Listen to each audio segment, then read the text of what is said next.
Hello everyone. In this video, we will begin to examine topic 12, quantum and nuclear physics, and in particular, we will begin to examine topic 12.1, the interaction of matter with radiation.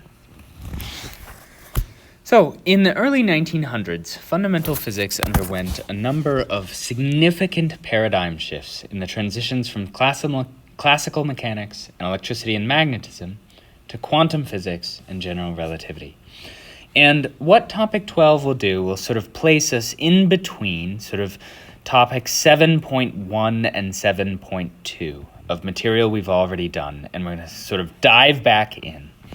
And the reason we're going to dive back in right there is because topic 12 will fundamentally be about explaining the quantum revolution, that transition from sort of the physics of earlier, classical mechanics, forces, energy, momentum, and electricity and magnetism, to sort of the next generation of physics in the early 1900s. And without going into a tremendous amount of detail, it's important to sort of understand what the state of physics was at that time, which could have been considered to be in crisis. And perhaps that might be overstating the case, but among the physicists who worked at the forefront of physics at the time, there was a crisis. The crisis was due to something called the ultraviolet catastrophe.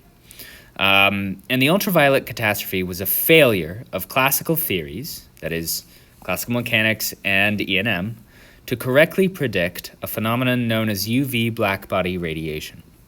We'll be discussing blackbody radiation in much more detail in later units, but the general idea is that things that are hot radiate. They radiate in the UV, they radiate in the optical, and they radiate in the infrared. And the ultraviolet catastrophe describes the failure of these classical theories to correctly predict how much radiation there should be. In particular, if you just apply pure classical electricity and magnetism, right, the electric and magnetic fields and sort of James Clerk Maxwell's equations governing the relationship between them to this problem, you derive that a perfect emitter should give out infinite energy in the ultraviolet. And as it turns out, this is not the case. That doesn't happen. Max Planck suggested a solution. He said that the results could be explained if light radiation could only be emitted in discrete energy quanta.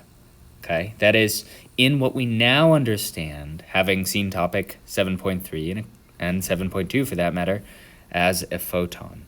But he suggested that we could explain the ultraviolet catastrophe if it wasn't true that all energies were possible, that it was continuous, but if the energy could only be emitted in sort of packets, chunks, called quanta. And at this point, he had no reason for suggesting it other than the fact that in so doing, it explained this set of results, okay, this set of results. And that led us, so right around this time, to the discovery of the photoelectric effect, after which the photon is named, and for which Einstein won his Nobel Prize.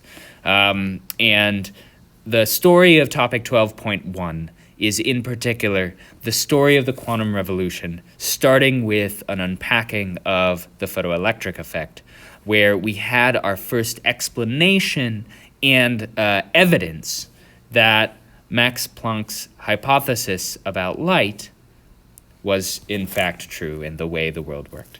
And so we're going to sort of move into discussing that in the following videos.